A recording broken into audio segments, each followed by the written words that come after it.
اعوذ باللہ من الشیطان الرجیم بسم اللہ الرحمن الرحیم یا ایہا الذین آمنوا ان جاءکم فاسق بنبأ فتبینوا ان تصیبوا قوما بجہالۃ فتصبحوا علی ما فعلتم نادمین واعلموا ان فیکم رسول اللہ لو یطیعکم فی کثیر من الامر لعنتم ولكن اللہ حبب الیکم الایمان وزینہ فی قلوبکم وکرہ الیکم الکفر والفسوق والعصیان اولئک هم الراشدون فضلا من اللہ ونعمہ واللہ علیم حکیم صدق اللہ العظیم۔ برادران اسلام، حاضرین مسجد، السلام علیکم ورحمۃ اللہ وبرکاتہ۔ سورہ حجرات کی چند آیات کریمہ کی تلاوت کا شرف حاصل ہوا۔ گزشتہ جمعے میں بھی اس سے پہلے کی آیات تلاوت کی گئی تھی، ان کا ترجمہ اور مختصر سی تشریح پیش کی گئی تھی۔ گزشتہ آیات میں اللہ تبارک و تعالیٰ نے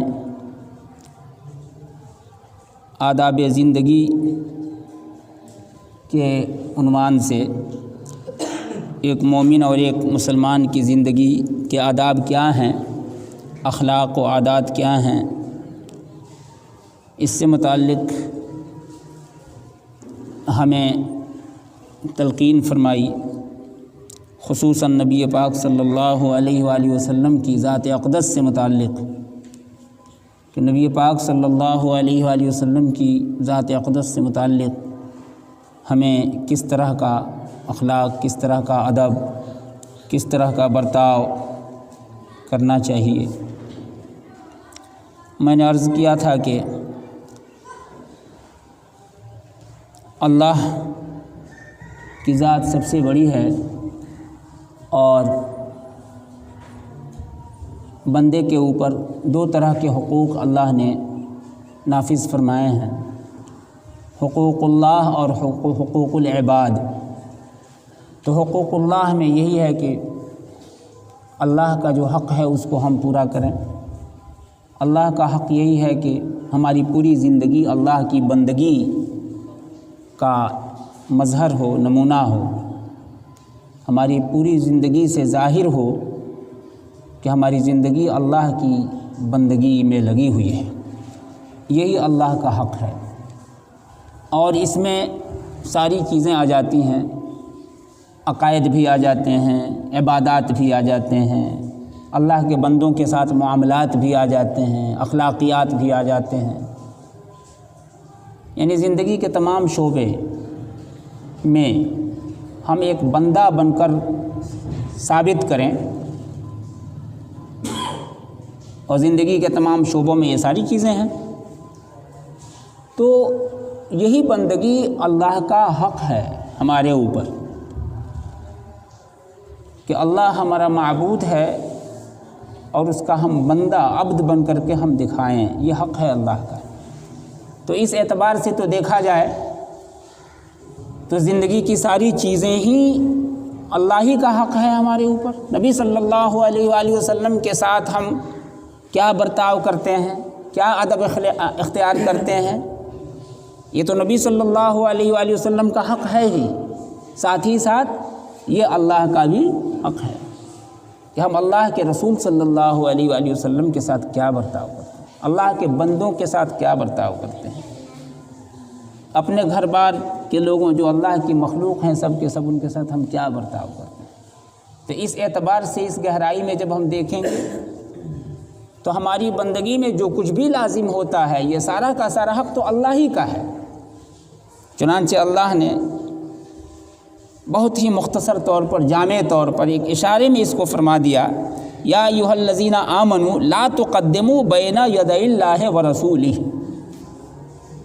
اے ایمان والو آگے مت بڑھو، تجاوز مت کرو، حد سے مت نکلو، دائرے کے اندر رہو۔ کس دائرے میں؟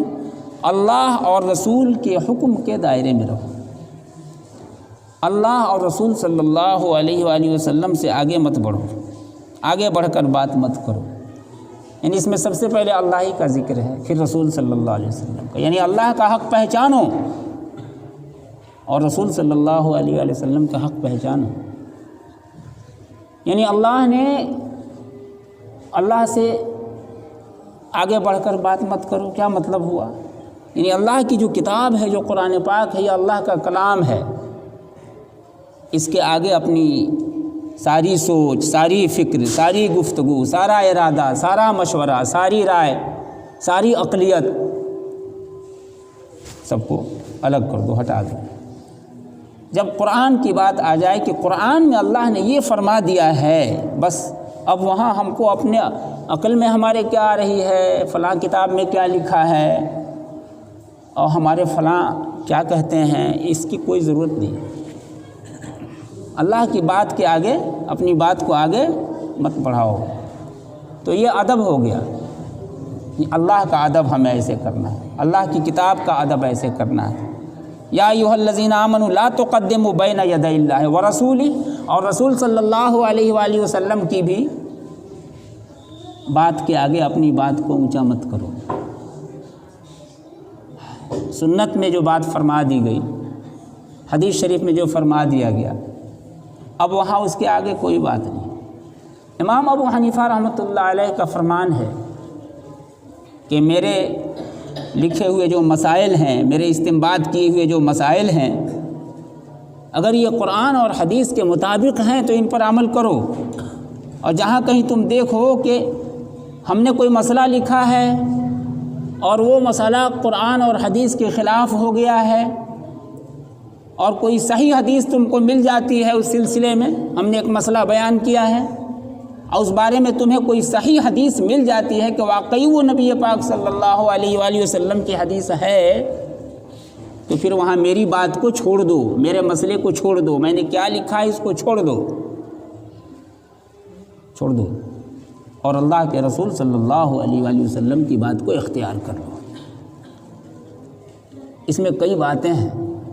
ایک تو یہ ہو سکتا ہے کہ نبی صلی اللہ علیہ وآلہ وسلم کی حدیث موجود تھی، ہم تک نہیں پہنچی تھی، ہم تک پہنچتی تو اس کے مطابق ہم مسئلہ لکھتے، پہنچی نہیں تو ہم نے اپنے غور و فکر سے مسئلہ لکھا، قرآن و حدیث ہی میں غور و فکر کر کے ہم نے مسئلے کو لکھا ہے،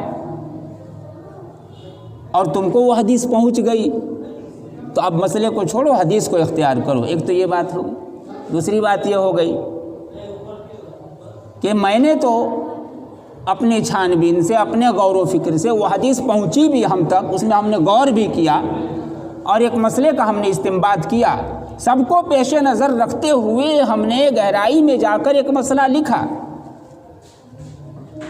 اور تم اس گہرائی میں نہیں پہنچ سکے، تم کو بھی حدیث گئی۔ اس حدیث کا مطلب میں نے کیا سمجھا، سمجھ بوجھ کر ہم نے ایک مسئلہ لکھا، اور اس حدیث کا مطلب وہاں تک تم گہرائی میں سمجھ نہیں سکے، اور تمہیں لگا کہ میرا لکھا ہوا مسئلہ اس حدیث کے خلاف ہے، تو اگر تمہاری بھی سمجھ میں وہ بات آ جائے جو میری آئی ہے تو مان لو میری بات کو، میں نے اسی حدیث کی روشنی میں لکھا ہے، اور تمہاری سمجھ میں اگر نہیں آئی تو تمہارے اوپر لازم نہیں ہے، لاگو نہیں ہے کہ تم زبردستی ہمارے فہم کو مانو ہی مانو، اس لیے کہ تم ایمان لائے ہو نبی پاک صلی اللہ علیہ وآلہ وسلم پر، ایمان ابو حنیفہ پر نہیں لائے ہو، امام ابو حنیفہ پر ایمان نہیں لائے ہو۔ تو بڑے مسائل ہیں، بڑی باریکیاں ہیں اس کے اندر۔ کہنے کا مطلب یہاں پہ یہ ہے کہ اللہ کے رسول صلی اللہ علیہ وآلہ وسلم کی بات کے آگے پھر نہ کسی صحابی کی بات، نہ کسی امام کی بات، نہ اور کسی بزرگ کی بات، نہ پھر پیر و مرشد کی بات، کچھ نہیں۔ اور ہم ان کا ادب کریں گے، احترام کریں گے، لیکن ہمیں دکھ رہا ہے کہ یہ بات خلاف جا رہی ہے تو ہم مکلف ہیں نبی صلی اللہ علیہ وآلہ وسلم کی بات کو اختیار کرنے کے، ہم اپنے پیر و مرشد کی بات کو اختیار کرنے کے مکلف نہیں ہیں، مکلف ہم نہیں ہیں۔ تو میرے بھائیوں، تو وہاں یہ ہوتا تھا کہ وہاں تو نبی صلی اللہ علیہ وآلہ وسلم موجود ہی تھے صحابہ کے درمیان.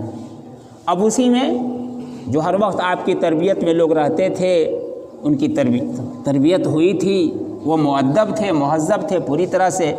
لیکن جو دیہات سے لوگ آتے تھے، کچھ لمحے کے لیے آ گئے، تھوڑے وقت کے لیے آ گئے، پھر چلے گئے، تو ان کی تربیت تو ہو نہیں پاتی تھی. تھے وہ بھی صحابی، اس لیے کہ اسلام انہوں نے بھی قبول کیا تھا، اور اسلام کی حالت میں، ایمان کی حالت میں ایک لمحے کے لیے بھی اگر کسی نے نبی صلی اللہ علیہ وآلہ وسلم کو دیکھا تو وہ صحابی ہو گیا، صحابیت کا شرف اس کو حاصل ہو گیا.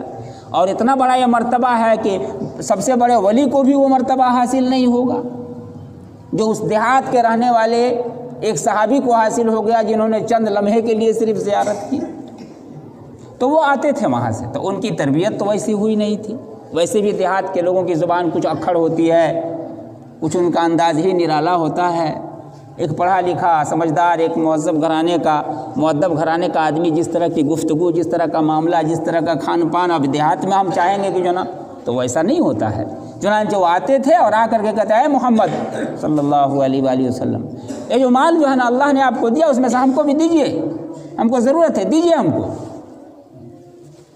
آتے تھے، پکارتے تھے. نبی صلی اللہ علیہ وسلم حجرے میں تشریف فرما ہے، آرام فرما رہے ہیں، آ کر کے پکارنے لگے، چلانے لگے، باہر سے چلانے لگے. تو اللہ تعالیٰ نے یہ ادب سکھایا. اور وہاں تو وہ ذریعہ بن گئے نا، وہ بہانہ بن گئے ادب سکھانے کا. اصل تو مقصد تھا کہ ہم لوگوں کو بھی ادب مل جائے، قیامت تک کے لوگوں کو. اگر ان صحابہ سے اس طرح کی چوک نہیں ہوتی تو پھر اس طرح کا ادب بھی قرآن پاک میں ذکر نہیں ہوتا. تو ہر چیز میں مصلحت ہے اللہ کی. تو اللہ نے فرمایا لا تقدموا بین یدی اللہ ورسولہ ان اللہ سمیع علیم. اللہ اور رسول کے آگے اپنی بات کو اونچی مت کرو، آگے اللہ سنتا ہے. یا ایھا الذین آمنوا لا ترفعوا اصواتکم فوق صوت النبی. اے ایمان والو، اپنی آوازوں کو نبی صلی اللہ علیہ وآلہ وسلم کی آواز کے سے بلند مت کرو، اونچی مت کرو. جتنی آواز میں نبی صلی اللہ علیہ وسلم بول رہے ہیں اس سے زیادہ اپنی آواز کا ساؤنڈ مت بڑھاؤ. اتنا بھی ادب، اتنا لحاظ کیا گیا ہے، اتنا لحاظ کیا. یہ قرآن میں اللہ پاک فرما رہے ہیں. اور میں ذکر کر چکا ہوں، پوری کائنات کو اللہ نے جو بنایا ہے یہ نبی پاک صلی اللہ علیہ وآلہ وسلم کی برکت ہے. لولاک لما خلقت الافلاک. اگر آپ کو پیدا کرنا مقصد نہ ہوتا تو اللہ اس کائنات کو پیدا نہیں کرتا. نہ فرانس کو پیدا کرتا، نہ امریکہ کو، نہ برطانیہ کو، کسی کو پیدا نہیں کرتا، نہ ہندوستان کو، کسی کو نہیں پیدا کرتا. یہ سب پیدا ہوئے ہیں نبی صلی اللہ علیہ وآلہ وسلم کی برکت سے. اور نبی صلی اللہ علیہ وآلہ وسلم کی شان میں گستاخی کر رہے ہیں. تو سوچنا چاہیے، جو بھی گستاخی کر رہا ہے اس کو سوچنا چاہیے. اور تمام دھرم گرنتھوں کے اندر نبی صلی اللہ علیہ وآلہ وسلم کا ذکر ہے. جتنے بھی دھرم گرنتھ آئے ہیں، مذہبی کتابیں آئی ہیں، وہ سب آسمانی کتابیں تو اللہ نے اپنے نبیوں رسولوں پر نہ بھیجا، دنیا کے ہر خطے، ہر ملک میں بھیجا. تو وہ کتابیں تو آسمانی ہوئی نا، جو اگر نبیوں اور رسولوں پر آئیں. اور ان آسمانی کتابوں میں ہمیں چاہے جس بھاشا میں ہوں، اس میں تو نبی صلی اللہ علیہ وسلم کا تذکرہ ہے نا. قرآن میں تو اللہ فرماتے ہیں نا کہ ہم تمام نبیوں سے ہم نے معاہدہ لیا، میثاق لیا، عہد و پیمان ہوا، رجسٹرڈ ہوا یہ کہ میں جب اپنے رسول کو بھیجوں گا تم سب ایمان لاؤ گے. ایک بات میرے ذہن میں آ رہی ہے، پروفٹ. آج ساری دنیا میں کی ساری قومیں پروفٹ کس کو بولتی ہیں؟ آپ غور کیجیے اس کو. ساری دنیا کی ساری قومیں اور ساری قوموں کی زبان پہ پروفٹ کا جو لفظ آتا ہے وہ کس کے لیے آتا ہے؟ نبی پاک صلی اللہ علیہ وآلہ وسلم کے لیے. پیغمبر صاحب نے فرمایا، ایک ہندو لکھنے والا لکھتا ہے پیغمبر صاحب نے فرمایا. امریکہ کا صدر جو ہے حدیث شریف سناتا ہے اور وہ کہتا ہے کہ پروفٹ محمد صلی اللہ علیہ وآلہ وسلم نے، کرسچن کے منہ پہ بھی آتا ہے پروفٹ کا لفظ آتا ہے تو محمد صلی اللہ علیہ وآلہ وسلم کے لیے آتا ہے. ہندو کے منہ پہ آتا ہے پروفٹ کا لفظ آتا ہے تو پیغمبر کا محمد صلی اللہ علیہ وسلم. یہ تو غیر ارادی طور پر اللہ نے سب کے دل و دماغ میں رچا دیا ہے اور بسا دیا ہے. کہ حقیقی معنوں میں اور سب سے بڑھ کر پروفٹ اگر کوئی ہے تو وہ نبی پاک محمد رسول اللہ صلی اللہ علیہ وآلہ وسلم ہے۔ ارے پروفٹ تو آدم علیہ السلام بھی تھے نا، پروفٹ تو نوح علیہ السلام بھی ہے، ابراہیم علیہ السلام ہے، موسیٰ علیہ السلام ہے، عیسیٰ علیہ السلام ہے، سب تو پروفٹ ہیں۔ آج غور کیجیے گا آپ، کہیں کوئی مضمون آئے گا، کہیں کوئی بیان آئے گا، کسی بھاشا میں کسی کا کوئی لیکچر آئے گا، پروفٹ کا لفظ اگر آتا ہے تو جناب محمد رسول اللہ صلی اللہ علیہ وآلہ وسلم کے لیے وہ استعمال کرتا ہے۔ تو الرسول جو ہے نا حقیقی معنوں میں تو محمد صلی اللہ علیہ وآلہ وسلم ہی ہیں، اور سب کو جو رسالتیں ملی ہیں اور سب کو جو نبوتیں ملی ہیں وہ نبی صلی اللہ علیہ وآلہ وسلم کی نبوت اور نبی صلی اللہ علیہ وآلہ وسلم کی رسالت کی مہر لگی ہے ان کی نبوتوں پہ اور ان کی رسالوں پہ، رسالتوں پہ، تب جا کر کے تمام نبیوں اور رسولوں کی نبوتیں ان کی رسالتیں معتبر ہوئی ہیں۔ سرکاری مہر جب تک نہیں لگتی ہے کوئی پیپر معتبر نہیں ہوتا۔ پیپر تو لکھ دیا گیا، رجسٹری کا پیپر لکھ دیا گیا، سارا کچھ ہو گیا، جب تک سرکاری مہر نہیں لگے گا، سگنیچر نہیں ہوگا، وہ معتبر نہیں ہوتا ہے۔ تمام نبیوں کی نبوتیں اور تمام رسولوں کی رسالتیں اس وقت معتبر ہوئیں جب نبی پاک صلی اللہ علیہ وآلہ وسلم کی نبوت اور رسالت کی اس پہ مہر لگ گئی۔ اسی کو قرآن پاک میں اللہ نے 22ویں پارے میں فرمایا، ما کان محمد ابا احد من رجالکم ولکن رسول اللہ وخاتم النبیین وکان اللہ بکل شیء۔ محمد صلی اللہ علیہ وآلہ وسلم خاتم النبیین، خاتم کے معنی مہر کے ہوتے ہیں، مہر، تمام نبیوں کے لیے آپ مہر ہیں، مہر کی حیثیت رکھتے ہیں جی۔ اور خاتم کے معنی یہ بھی ہو سب سے ختم میں، آخر میں آنے والے، تو مہر بھی تو آخر میں لگتی ہے نا، پورا پیپر جب کمپلیٹ ہو جاتا ہے تب پھر مہر لگائی جاتی ہے جی۔ کہاں ہے انسان؟ کس کی شان میں گستاخی کر رہا ہے؟ جس کشتی میں سوار ہیں اسی میں ہم سوراخ کر رہے ہیں۔ کون سمجھائے انسانوں کو؟ کیا دنیا میں پڑھے لکھے لوگ نہیں، سوجھ بوجھ والے نہیں؟ الیس منکم رجل رشید۔ فرعون کے دربار میں ایک شخص نے جو ہے نا بھرے دربار میں کہا، کیا ہو گیا ہے تم لوگوں کو، درباریوں کو؟ موسیٰ سے ٹکراتے ہو، موسیٰ کے خلاف سازشیں کرتے ہو۔ کیا موسیٰ کا یہی قصور ہے کہ وہ کہتے ہیں کہ اللہ کے سوا کوئی عبادت کے لائق نہیں؟ موسیٰ کا یہی قصور ہے کہ وہ کہتے ہیں کہ ظلم کو چھوڑ دو؟ الیس منکم رجل رشید، کیا تم میں ایک آدمی بھی سمجھدار نہیں کیا؟ آج قرآن سوال کر رہا ہے پوری دنیا سے، کیا تم میں ایک آدمی بھی سمجھدار نہیں؟ ڈاکٹر منموہن سنگھ نے کہا تھا جب اسی فرانس میں قرآن کو جلانے کی باتیں ہو رہی تھی، طوفان مچا ہوا تھا، وزیر اعظم ڈاکٹر منموہن سنگھ نے کہا تھا قرآن جلایا جائے گا تو پھر بچے گا کیا؟ کیا بچے گا پھر؟ جب قرآن جلایا جائے گا تو پھر بچے گا کیا؟ یہ وزیر اعظم ڈاکٹر منموہن سنگھ نے کہا۔ میرے بھائیوں، توحید تو سب کے ہاں ہے، ہر دھرم کے اندر توحید کی بات ہے۔ یکم برہم دویتے ناستے نیہ نا ناستے کنچن، ایک ہی خدا ہے، دوسرا نہیں ہے، نہیں ہے، نہیں ہے، ذرا سا بھی نہیں ہے۔ یکم برہم ادویتم، برہم ایک ہے، دو نہیں ہے۔ یہ کس نے بتایا؟ اللہ کے نبیوں نے بتایا، اللہ کے رسولوں نے بتایا، اللہ کی کتابوں میں بتایا گیا۔ جناب محمد رسول اللہ صلی اللہ علیہ وآلہ وسلم نے بتایا، انا اول المسلمین انا اول المؤمنین، میں سب سے پہلا مسلم ہوں، میں سب سے پہلا مومن ہوں۔ میں نے عرض کیا تھا 12 ربیع الاول کے اشارہ کیا تھا، میں سب سے پہلے جب اللہ نے اپنے نبی صلی اللہ علیہ وآلہ وسلم کے نور کو پیدا فرمایا، نور کو پیدا فرمایا، تو سب سے پہلے اسلام کون لایا؟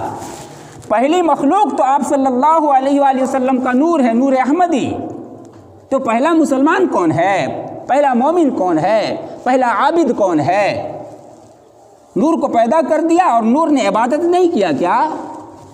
نور کو پیدا کر دیا اور نور نے اسلام نہیں قبول کیا کیا؟ سر تسلیم خم نہیں کیا کیا؟ آسمان اور زمین کو اللہ پیدا کرتے ہیں اور پوچھتے ہیں آسمان و زمین سے، قرآن پاک میں ذکر ہے، کیا تم اطاعت کرتے ہو، اسلام لاتے ہو؟ آسمان و زمین کہتے ہیں قالتا اتینا طائعین، ہم پوری اپنی رغبت سے ہم سر تسلیم خم کرتے ہیں، اے اللہ تیرا جو حکم ہے، آسمان نے بھی کہا، زمین نے بھی کہا، ہم اپنی چاہت سے، اپنے شوق سے، اپنی رغبت سے، اپنی محبت سے ہم جھکتے ہیں تیرے حکم کے آگے۔ اسی جھکنے کا تو نام اسلام ہے۔ اسلمت لرب العالمین، جی تو آسمان اور زمین تو اسلام لائیں اور نور احمدی کو پیدا کیا، اور نور احمدی اسلام نہیں لایا کیا؟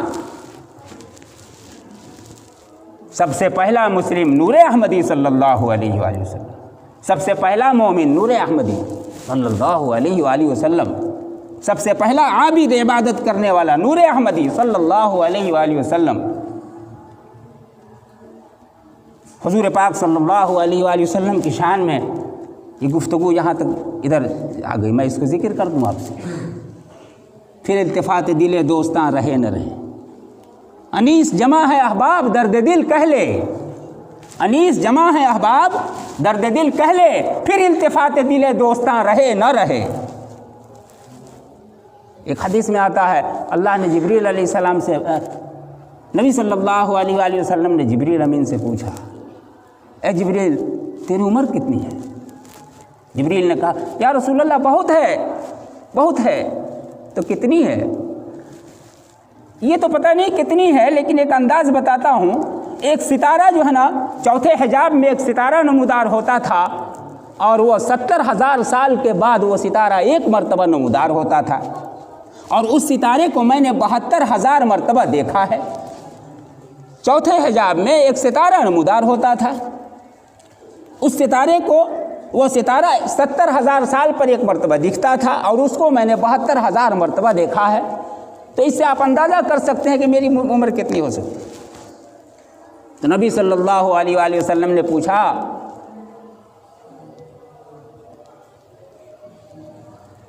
کہ اور پھر وہ اتنے دن غائب کہاں رہتا تھا ستارہ؟ 70,000 سال پہ دکھتا تھا، تو غائب کہاں رہتا تھا اس عرصے میں؟ تو اللہ جانتا ہے۔ اب دکھتا نہیں دکھتا؟ تو یا رسول اللہ اب وہ ستارہ نہیں دکھتا، اب وہ ستارہ نہیں دکھتا، وہ 70,000 سال کا 72 وہ عرصہ بیت گیا، لیکن اب وہ دکھتا نہیں ستارہ، وہ دکھا نہیں میں نے، پھر فکس ٹائم پہ دکھتا تھا، اب نہیں دکھتا ہے۔ تو فرمایا وہ ستارہ میں تھا، وہ ستارہ میں تھا، وہی نور احمدی تھا، وہ ستارہ میں تھا جو تمہیں چوتھے حجاب میں دکھتا تھا، اب یہاں تمہارے سامنے ہوں، وہ میں تھا۔ جی وہ درمیان میں کہاں رہتا تھا ستارہ؟ اس کو بتایا گیا کہ وہ درمیان میں جو نا اللہ کے حضور سجدے میں ہوتا تھا، اللہ کے حضور سجدے میں ہوتا تھا۔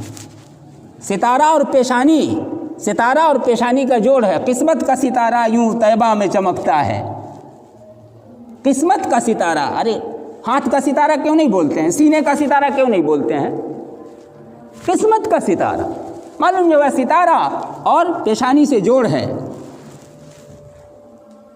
جب وہ نور حالت قیام میں عبادت میں ہوگا، نماز میں ہوگا، جبریل کو دکھتا ہوگا، جب وہ نور حالت رکوع میں ہوگا تب بھی جبریل کو دکھتا ہوگا، اور وہی ستارہ پیشانی کا ستارہ جب حالت سجدہ میں ہوگا تو جبریل کو نہیں دکھتا ہوگا۔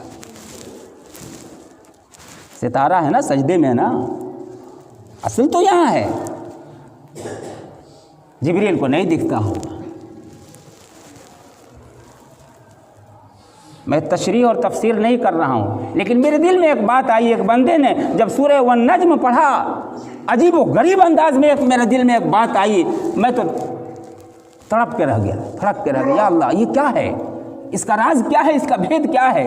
والنجم اذا ہوا، والنجم اذا ہوا ما ضل صاحبکم وما غوا وما ينطق عن الهوى ان هو الا وحی یوحی، اور پوری سورہ نجم ہے 27ویں پارے میں اللہ قسم کھاتے ہیں ستارے کی، اللہ قسم کھاتے ہیں۔ ارے ستارہ ایک نہیں ہے، ستارے تو کروڑوں ہیں، اربوں خربوں ستارے ہیں نا، افلاک میں تو ستارے اربوں خربوں ہیں۔ والنجم اور ستارہ والنجوم کیوں نہیں اللہ قسم کھاتے ہیں؟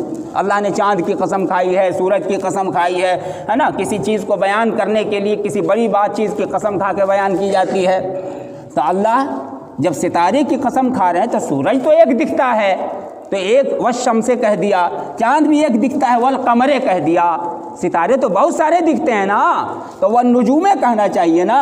تو اللہ نے سورہ نجم کے اندر کیا قسم کھائی؟ والنجم اذا ہوا، واحد کی قسم ہے ستارے کی، قسم ہے الف لام لگا ہوا ہے، قسم ہے اس اسپیشل ستارے کی، قسم ہے اس جانے بوجھے ستارے کی، قسم ہے اس معروف ستارے کی، قسم ہے اس ستارے کی جس کے تعارف کی ضرورت نہیں ہے۔ الف لام وہاں لگتا ہے جہاں تعارف کی ضرورت نہیں ہوتی۔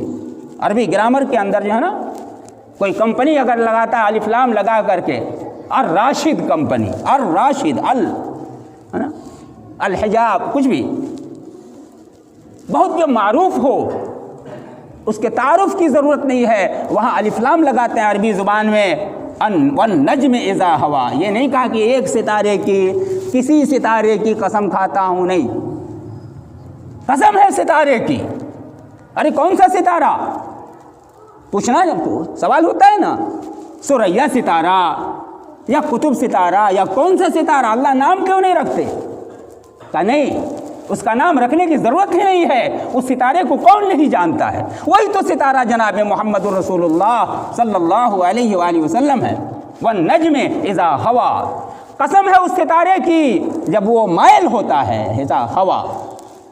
ارے اگتے سورج کی قسم کھائی جاتی ہے، اگتے چاند کی قسم کھائی جاتی ہے، اب مائل ہوتے ہوئے، جھکتے ہوئے، گرتے ہوئے، پڑتے ہوئے ستارے کی اللہ کیوں قسم کھاتا ہے؟ ابراہیم علیہ السلام نے دیکھا کہ سورج ڈوب رہا ہے، کہا کہ نہیں نہیں، یہ خدا نہیں ہو سکتا، یہ تو ڈوب رہا ہے، اور اللہ قسم کھاتا اس ستارے کی جو جھک رہا ہے۔ ارے اٹھتے ستارے کی قسم کھاتے ہیں نا، یہ دیکھو قطب تارہ یہ اٹھ رہا ہے، ثریا اوپر کو جا رہا ہے ستارہ، تو قسم کھاتے ہیں اس کی اللہ پاک، لیکن نہیں، کس پوزیشن کی اللہ قسم کھاتے ہیں؟ والنجم اذا ہوا، قسم ہے ستارے کی جب وہ، تو کیا ہم نہیں کہہ سکتے ہیں قسم ہے ستارے کی جب وہ سجدہ ریز ہوتا ہے؟ قسم ہے نور احمدی کی، نور احمدی کے اس ستارے کی قسم ہے جب وہ عبادت کی حالت میں، حالت سجدہ میں جاتا ہے۔ پوری نماز اللہ کی عبادت ہے، لیکن پوری نماز کے اندر سب سے بڑا مقام جو عبودیت کا ہے وہ سجدے کی حالت کا ہوتا ہے۔ سجدے کی سب جانتے ہیں نا، حالت قیام بھی نماز ہے، حالت قعود بھی نماز ہے، حالت رکوع بھی نماز ہے، سب تو نماز ہے، لیکن سب سے عمدہ حالت کون سی ہے اس میں نماز میں؟ اسی حالت کی اللہ قسم کھاتے ہیں۔ والنجم اذا ہوا ما ضل صاحبکم وما غوا، اب قسم ستارے کی کھا کے سیدھا کھول کر کے اللہ بیان کرتے ہیں، اے مشرکین مکہ، اے مکے کے لوگوں، اے مدینے کے لوگوں، اے دنیا کے انسانوں، یہ جو تمہارے صاحب ہیں جناب محمد رسول اللہ صلی اللہ علیہ وآلہ وسلم، گمراہ نہیں ہیں۔ تم ان کو گمراہ کہتے ہو، بے دین کہتے ہو، مجنون کہتے ہو، شاعر کہتے ہو، ایسا نہیں ہے۔ اسی بات کو بیان کرنے کے لیے اللہ ستارے کی قسم کھاتا ہے، وہ مخصوص ستارہ ہے، اور میری سمجھ میں تو یہی بات آتا ہے کہ والنجم میں کوئی دوسرا ستارہ نہیں ہے بلکہ جناب محمد رسول اللہ صلی اللہ علیہ وآلہ وسلم کا نور، اور وہی نور احمدی ہے جس کی اللہ پاک قسم کھاتے ہیں، اور اس حالت کی قسم کھاتے ہیں جب وہ حالت سجدہ میں ہوتا ہے اور جبریل کو نظر نہیں آتا۔ میرے بھائیو بزرگوں، تو نبی پاک صلی اللہ علیہ وآلہ وسلم کا مقام جاننا ہوگا، مسلمانوں کو جاننا ہوگا، دنیا کے انسانوں کو جاننا ہوگا، اور پھر اپنی عاقبت کو سنوارنا ہوگا، اپنی دنیا کو سنوارنا ہوگا، اپنی دنیا کو بھی سب کو سنوارنا ہوگا، اپنی آخرت کو سنوارنا ہوگا، اپنی عاقبت کو سنوارنا ہوگا۔ اگر ہم نے نہیں جانا جناب محمد رسول اللہ صلی اللہ علیہ وآلہ وسلم کو، دنیا کے انسانوں نے اگر نہیں جانا پہچانا جناب محمد رسول اللہ صلی اللہ علیہ وآلہ وسلم کو، تو یہ دنیا بھی اپنی تباہ و برباد اور آخرت بھی تباہ و برباد، اور اللہ کو کسی کی کوئی ضرورت نہیں ہے، اللہ کو کسی کی کوئی ضرورت نہیں ہے۔ تو اللہ نے اس میں ادب سکھایا، یا ایھا الذین آمنوا لا ترفعوا اصواتکم فوق صوت النبی ولا تجہروا لہ بالقول کجہر بعضکم لبعض، آپس میں ایک دوسرے سے جب تم بات کرتے ہو اونچی آواز کر کے ہرگز ایسا مت کرو، اگر تم خدا نخواستہ ایسا کرتے ہو تو جانتے ہو کیا ہوگا، ان تحبط اعمالکم، تمہارے سارے اعمال برباد ہو جائیں گے، اعمال تمہارے برباد ہو جائیں گے، تمہاری تہجدیں بیکار ہو جائیں گی، تمہاری نیکیاں سب اکارت چلی جائیں گی، ان تحبط اعمالکم وانتم لا تشعرون، اور تم کو خبر بھی نہیں، تم کو خبر بھی نہیں۔ ایسا نہیں کہ تم جان بوجھ کے کرو گے تو نقصان ہوگا، نہیں، انجانے میں بھی اگر گستاخی کرو گے، انجانے میں بھی تم سے بے ادبی ہوگی تو بھی تم کو نقصان ہوگا۔ اس لیے ہمیشہ اللہ کی پناہ مانگتے رہو، جب انجانے میں اگر ایسا ہو جائے تو اتنا بھاری نقصان ہے، تو جو جان بوجھ کر کے گستاخیاں کرتے ہیں وہ کتنے بڑے نقصان میں اپنے آپ کو ڈالتے ہیں۔ حضرت عمر فاروق رضی اللہ عنہ نے جب اس آیت کو سنا، اب وہ نبی صلی اللہ علیہ وآلہ وسلم کی مجلس میں بولنا چھوڑ دیا، پوچھا گیا کیوں نہیں بولتے آپ؟ کہا کہ اب تو اس آیت نے تو میری زبان بند کر دی، میری آواز تھوڑی اونچی ہے، میری آواز تھوڑی اونچی ہو جاتی ہے، میں تو برباد ہو جاؤں گا، میں تو تباہ ہو جاؤں گا۔ اتنا صحابہ کرام رضوان اللہ علیہم اجمعین لحاظ کرتے تھے۔ اللہ تبارک و تعالی ہم کو اور آپ کو بھی اس کی بھرپور توفیق اور آسانی بخشیں، قبولیت اللہ پاک عطا فرمائے۔ وآخر دعوانا الحمدللہ رب العالمین۔